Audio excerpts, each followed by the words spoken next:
नमस्कार, भारत एक्सप्रेस में आपका स्वागत है। मैं हूं आंचल मित्तल। समुद्र में अब ताकत सिर्फ बड़े युद्धपोतों और मिसाइलों से तय नहीं होगी। अब मुकाबला होगा ड्रोन, सेंसर, लॉइटरिंग म्यूनिशन और नेटवर्क आधारित वॉरफेयर का। हिंद महासागर में बदलते इस पावर गेम के बीच भारत अपनी नौसैनिक क्षमता को अगली पीढ़ी तक ले जाने की तैयारी में है। आईएनएस विक्रांत की कामयाबी के बाद नजर अब IAC-2 पर है। वही युद्धपोतों से लॉन्च होने वाले लंबी दूरी के लॉइटरिंग म्यूनिशन और नए स्वदेशी ऑफशोर पेट्रोल वेसल समुद्री निगरानी और स्ट्राइक क्षमता को नई धार देने की दिशा में अहम कदम है। यानी आने वाला भारतीय युद्धपोत सिर्फ एक गश्त नहीं करेगा, दूर बैठे खतरे को देखेगा, ड्रोन से खुफिया जानकारी जुटाएगा और जरूरत पड़ने पर सटीक प्रहार भी करेगा। सवाल बड़ा है कि IAC-2 से कितना बदलेगा भारत का समुद्री दबदबा, लॉइटरिंग म्यूनिशन से कितनी बढ़ेगी स्ट्राइक रेंज और आत्मनिर्भर भारत की स्वदेशी तकनीक हिंद महासागर में कितना बड़ा रणनीतिक गेम चेंजर साबित होगी। इसी पर देखिए हमारी ये खास पेशकश, समंदर का नया सिकंदर।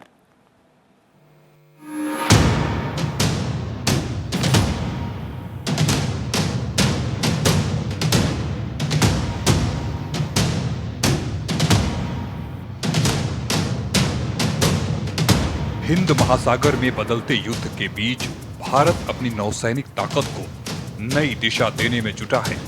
अब समुद्र की जंग सिर्फ बड़े युद्धपोतों और लड़ाकू विमानों तक सीमित नहीं रहने वाली है। ड्रोन, मानव रहित सिस्टम और लंबी दूरी के सटीक हथियार भविष्य की नौसैनिक रणनीति का अहम हिस्सा बन रहे हैं।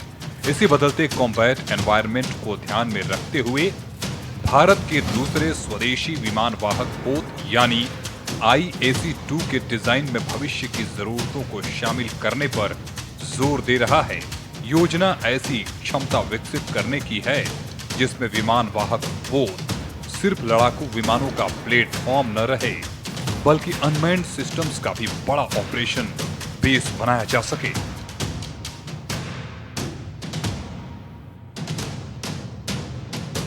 पिछले दिनों और पिछले वर्षों से हमारी भारत सरकार ने पिछले ग्लोबल शिप बिल्डिंग, इंडिया को ग्लोबल शिप बिल्डिंग हब बनाने की दिशा में कई आवश्यक इनिशिएटिव्स लिए हैं। भारत सरकार ने शिप बिल्डिंग और मैरीटाइम सेक्टर को मजबूत करने के लिए 70,000 करोड़ का प्रावधान किया है, जिसमें से और हमारे कुछ एम्बिशंस हैं जिसमें 2035 तक जो हमारी शिप बिल्डिंग कैपेबिलिटी है वो 5% होनी चाहिए पूरे वर्ल्ड की, और 50% जो हमारे अपने Indian commercial shipping and worship है उसका 50% शिप बिल्डिंग हम इनसाइड द कंट्री करने का लक्ष्य रख रहे हैं।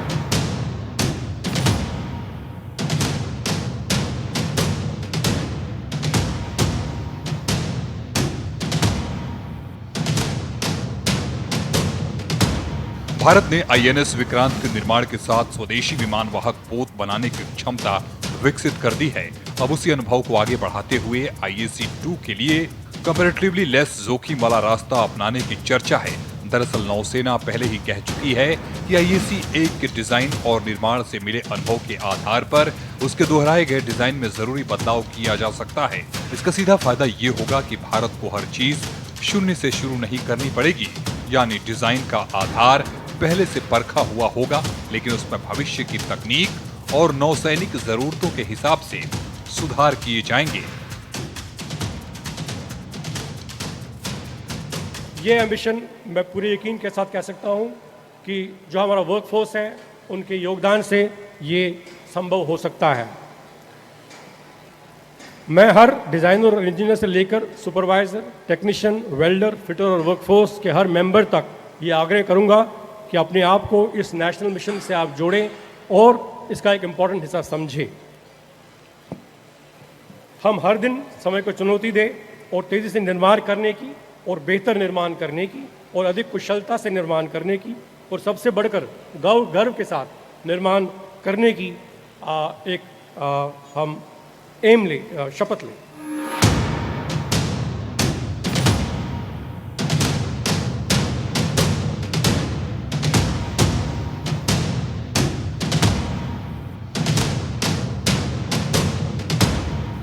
और सबसे बड़ा बदलाव हो सकता है ड्रोन ऑपरेशन का। IAC-2 में flight deck hanger, aircraft handling और कमांड कंट्रोल सिस्टम को इस तरह विकसित करने की जरूरत होगी कि आने वाले समय में अलग अलग श्रेणी के मानव रहित विमान आसानी से ऑपरेट किए जा सकें। समुद्री निगरानी के लिए लंबे समय तक उड़ान भरने वाले ड्रोन दुश्मन की गतिविधियों पर लगातार नजर रख सकते हैं। यानी विमान वाहक पोत से मिलने वाली जानकारी सिर्फ उसके अपने विमानों तक सीमित नहीं रहेगी, बल्कि समुद्र के बहुत बड़े इलाके में फैले मानव रहित सेंसर नेटवर्क से भी जुड़ सकेगी।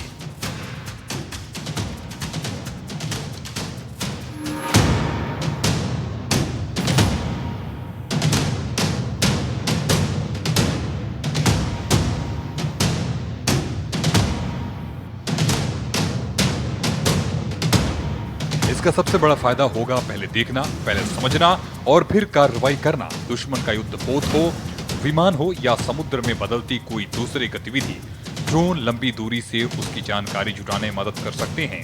यानी विमान वाहक पोत के आसपास सुरक्षा का दायरा बढ़ाया जा सकता है और भविष्य में युद्धक ड्रोन भी इस नेटवर्क का हिस्सा बन सकते हैं।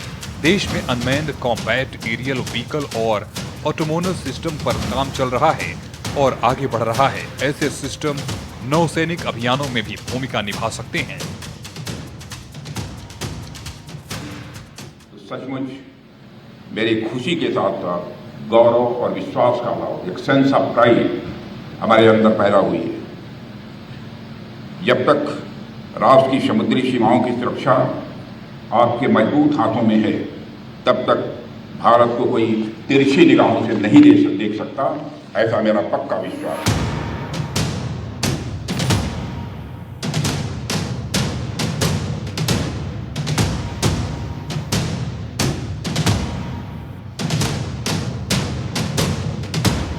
लेकिन भारत की तैयारी सिर्फ ड्रोन को अलग अलग उड़ाने की नहीं है। भविष्य की लड़ाई में मैन मशीन टाइमिंग यानी मानव युक्त लड़ाकू विमान और अनमैन्ड ड्रोन का साथ साथ इस्तेमाल बेहद अहम हो सकता है। एक पायलट वाला फाइटर आगे जाकर मिशन को नियंत्रित करे, जबकि उसके साथ उड़ने वाला ड्रोन निगरानी, इलेक्ट्रॉनिक सपोर्ट, लक्ष्य की पहचान या दूसरे जोखिम वाले काम को संभाले।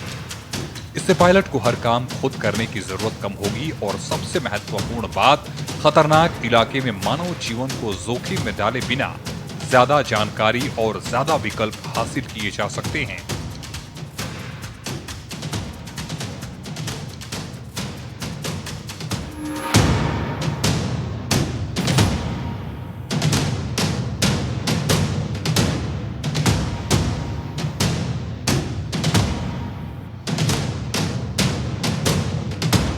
IAC-2 की कीमत भी इस वजह से चर्चा में है। INS विक्रांत के निर्माण में लगभग 20,000 करोड़ रुपए से ज्यादा खर्च हुआ था।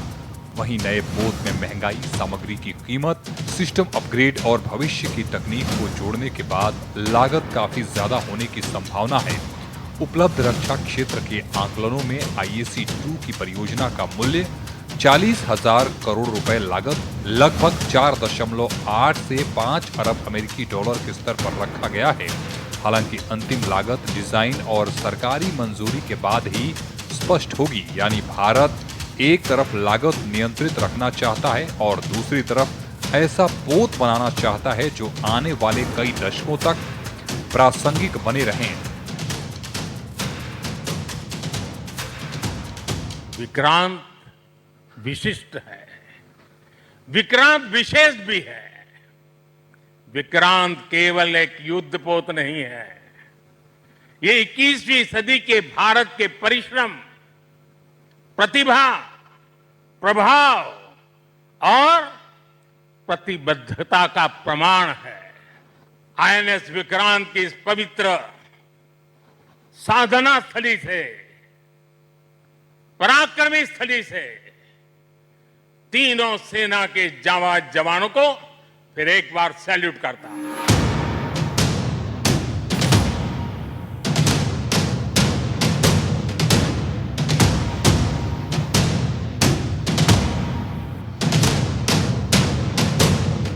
और यहाँ INS विक्रांत का अनुभव भारत के लिए सबसे बड़ा फायदा बन सकता है। एक विमान वाहक पोत का निर्माण सिर्फ स्टील और मशीनरी जोड़ने का काम नहीं होता। इसके साथ design, aviation operation, maintenance, supply chain और हजारों तकनीकी प्रक्रियाओं का अनुभव जुड़ा होता है। विक्रांत के निर्माण से हासिल यही अनुभव IAC-2 को आगे बढ़ाने में मदद कर सकता है। IAC-2 के निर्माण के लिए कोचीन शिपयार्ड की भूमिका स्वाभाविक रूप से महत्वपूर्ण मानी जाती है, लेकिन परियोजना की अंतिम मंजूरी और समय सीमा और निर्माण संबंधी विवरण पूरी तरह स्पष्ट होंगे।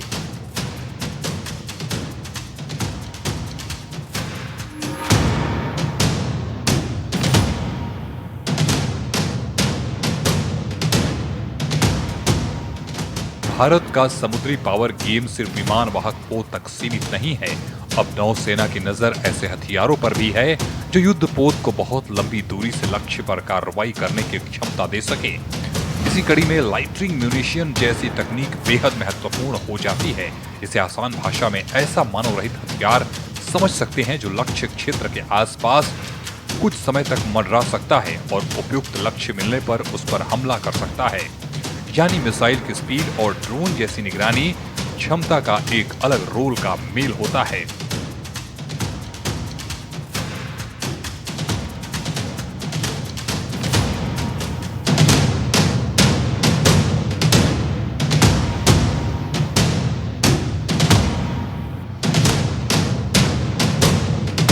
लाइटनिंग म्यूनिशन की खासियत यही है कि यह सिर्फ सीधे लक्ष्य की तरफ उड़ने वाला हथियार नहीं होता।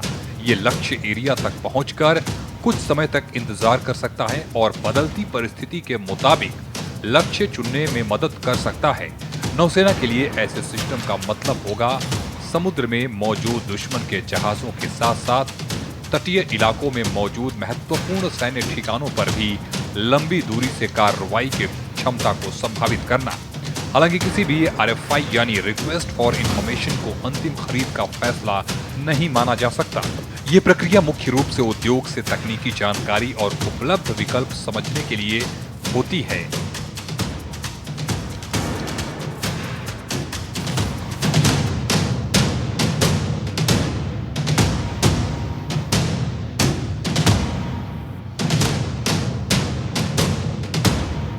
इस तरह के हथियारों में सबसे महत्वपूर्ण चीज होती है रेंज, एंड्योरेंस और सटीकता। जितनी देर तक सिस्टम लक्ष्य क्षेत्र में मौजूद रह सकेगा, उतना ज्यादा समय उसे लक्ष्य की निगरानी और पहचान के लिए मिलेगा।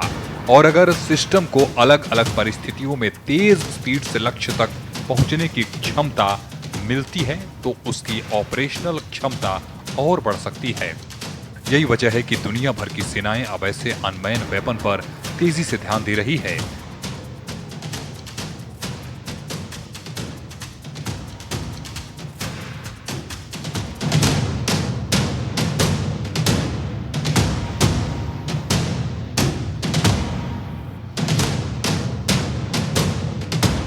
इस सिस्टम में इलेक्ट्रो ऑप्टिकल और इंफ्रारेड सेंसर जैसे तकनीकें दिन और रात दोनों परिस्थितियों में निगरानी और लक्ष्य पहचान में मदद कर सकती हैं। यानी हथियार सिर्फ उड़कर किसी तय जगह पर पहुंचने वाला सिस्टम नहीं होगा। सेंसर, डेटा लिंक, नेविगेशन और कंट्रोल सिस्टम मिलकर इसे एक नेटवर्क केंद्रित हथियार बना सकते हैं। समुद्र में चलते लक्ष्य की स्थिति बदलती रहती है। ऐसे में लक्ष्य की जानकारी को लगातार अपडेट करना और जरूरत के मुताबिक कार्रवाई करना बेहद आसान हो जाता है।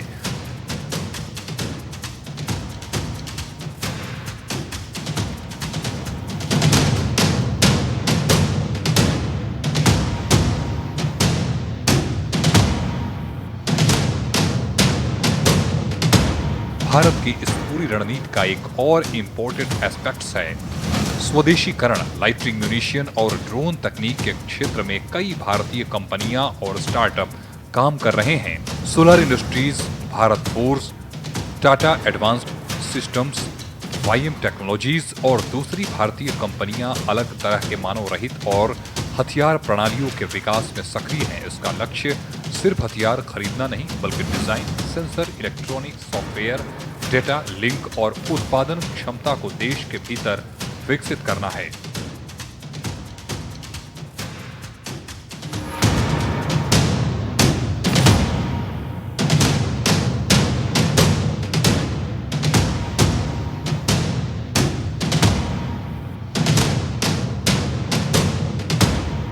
और यहाँ एक बात समझना जरूरी है, RFI का मतलब ये नहीं होता कि सौदा हो गया। पहले रक्षा मंत्रालय उद्योग से तकनीकी क्षमता की जानकारी लेता है, इसके बाद जरूरत, लागत और तकनीकी मानकों के आधार पर आगे की खरीद प्रक्रिया तय होती है।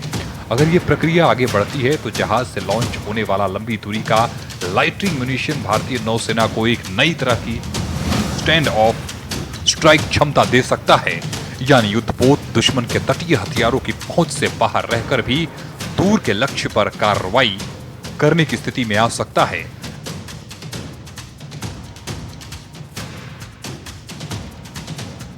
लाल सागर और दूसरे समुद्री इलाकों में ड्रोन और लाइटनिंग हथियारों के इस्तेमाल ने पूरी दुनिया की नौसेनाओं को एक नया सबक दिया है। समुद्र में खतरा अब सिर्फ बड़े युद्धपोतों या पनडुब्बियों से नहीं आता। कम लागत वाले ड्रोन का बड़ा झुंड भी महंगे युद्धपोत के लिए चुनौती बन सकता है। इसलिए भविष्य की नौसेना को एक साथ दो काम करने होंगे: दुश्मन के ड्रोन से बचाव और जरूरत पड़ने पर अपने मानव रहित सिस्टम से दूर तक कार्रवाई। यानी आने वाले समुद्री जंग में ड्रोन बनाम ड्रोन और सेंसर बनाम सेंसर का मुकाबला भी उतना ही महत्वपूर्ण हो सकता है।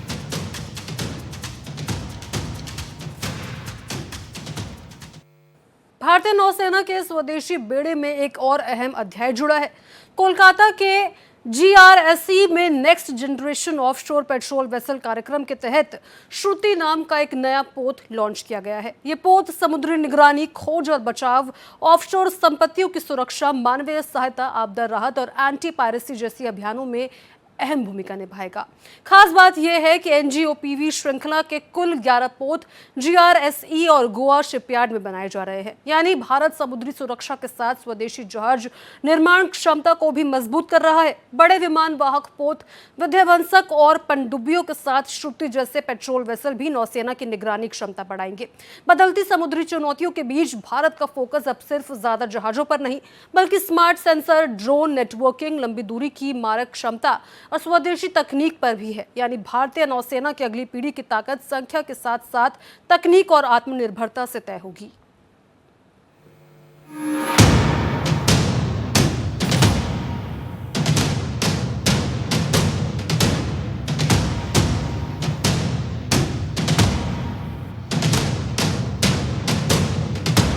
इस बीच भारतीय नौसेना के स्वदेशी बेड़े में एक और नया अध्याय जुड़ा है। कोलकाता के Garden Reach Shipbuilders and Engineers यानी GIRS में next generation offshore patrol vessel कार्यक्रम के तहत नया पोत लॉन्च किया गया है। हाल की रिपोर्टों के मुताबिक श्रुति नाम के पोत को GRSE में लॉन्च किया गया। ये पोत भारतीय नौसेना के समुद्री निगरानी और सुरक्षा क्षमता को मजबूत करने वाली नेक्स्ट जनरेशन के ऑफशोर पेट्रोल वेसल श्रृंखला का हिस्सा है।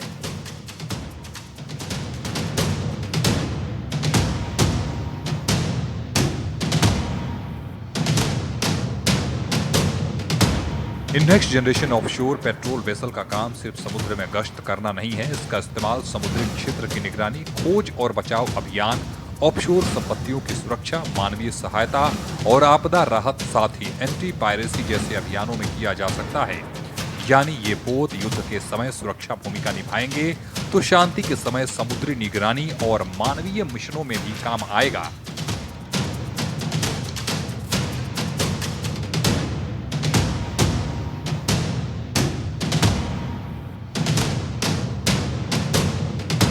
इस कार्यक्रम की खासियत इसका स्वदेशी निर्माण मॉडल है।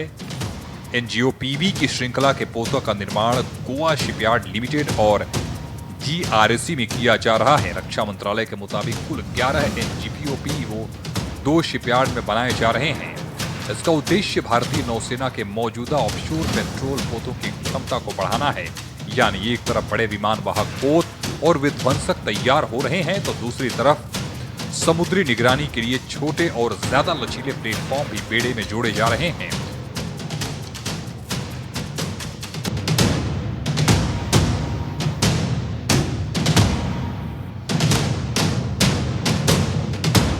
इन पोतों के नाम भी भारत की सांस्कृतिक और ऐतिहासिक विरासत में जोड़े जा रहे हैं। नए पोतों के नामकरण और नौसेना के परंपरा तथा आधुनिक समुद्री शक्ति को एक साथ सामने लाने की कोशिश की जा रही है। NGOPV कार्यक्रम के पोतों के क्रेस्ट और नामों में भी भारत की विरासत को जगह दी जा रही है। ये सिर्फ एक नाम नहीं बल्कि स्वदेशी जहाज निर्माण की उस सोच का हिस्सा है जिसमें एडवांस तकनीक के साथ भारतीय पहचान भी जुड़ी हुई है। रक्षा मंत्रालय लगातार स्वदेशी जहाज निर्माण को बढ़ावा देने की नीति पर जोर दे रहा है। आत्मनिर्भर भारत और मेक इन इंडिया का लक्ष्य अब सिर्फ हथियार बनाने तक सीमित नहीं है। युद्धपोत का डिजाइन, उसका निर्माण, इलेक्ट्रॉनिक्स, सेंसर, वेपन सिस्टम और रखरखाव, इन सभी क्षेत्रों में घरेलू क्षमता बढ़ाने की कोशिश हो रही है। और इसका सबसे बड़ा फायदा है युद्ध के समय विदेशी सप्लाई चेन पर निर्भरता कम करना। भारत के सामने समुद्री सुरक्षा की चुनौती लगातार जटिल हो रही है। हिंद महासागर क्षेत्र में चीन की बढ़ती नौसैनिक मौजूदगी, पाकिस्तान की समुद्री क्षमता और समुद्री व्यापार मार्गों की सुरक्षा, इन सब के बीच भारतीय नौसेना को एक साथ कई मोर्चों पर तैयार रहना है।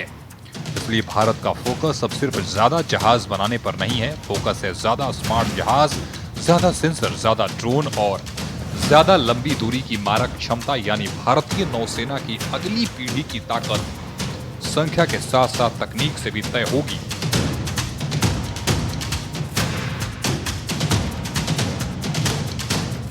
भारतीय नौसेना का मूल दायित्व देश की समुद्री सीमाओं और समुद्री हितों की सुरक्षा है।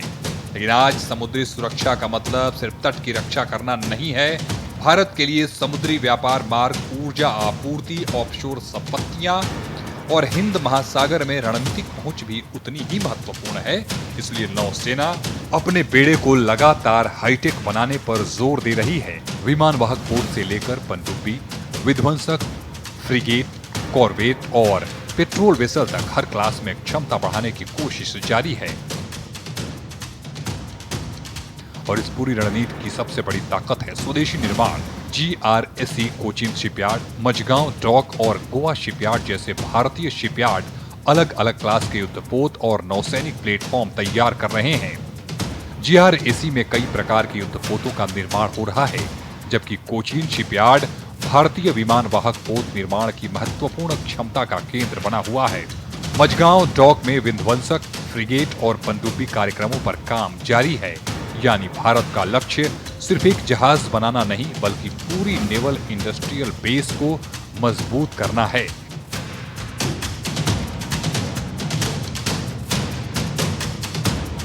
इसके साथ पुराने युद्धपोतों को भी पूरी तरह नजरअंदाज नहीं किया जा रहा है। मिड लाइफ अपग्रेड यानी MLU के जरिए पुराने जहाजों के सेंसर, हथियार, इलेक्ट्रॉनिक्स और कमांड सिस्टम को एडवांस बनाया जा सकता है। इससे पुराने प्लेटफॉर्म को कुछ और वर्षों तक मॉडर्न वॉरफेयर के लिए उपयोगी बनाए रखना संभव होता है। यानी रणनीति साफ है, नई युद्धपोत तेजी से शामिल करो, पुराने जहाजों का अपग्रेड करो और साथ साथ भविष्य की तकनीक पर भी निवेश करो।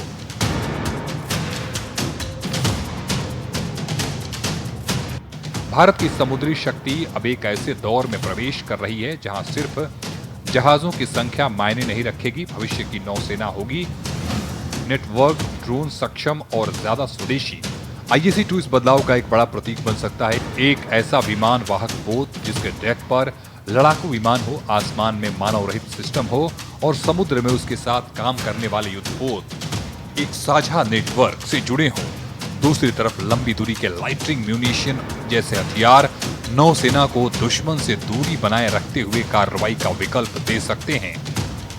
और श्रुति जैसे स्वदेशी ऑफशोर पेट्रोल वेसल समुद्र के बड़े इलाके की निगरानी और सुरक्षा व्यवस्था को मजबूत कर सकते हैं। यानी भारत की समुद्री तैयारी का अगला चरण सिर्फ ज्यादा ताकत का नहीं, बल्कि ज्यादा स्मार्ट ताकत का है। और यही बदलाव आने वाले वर्षों में हिंद महासागर में भारत की समुद्री रणनीति की सबसे बड़ी पहचान बन सकता है।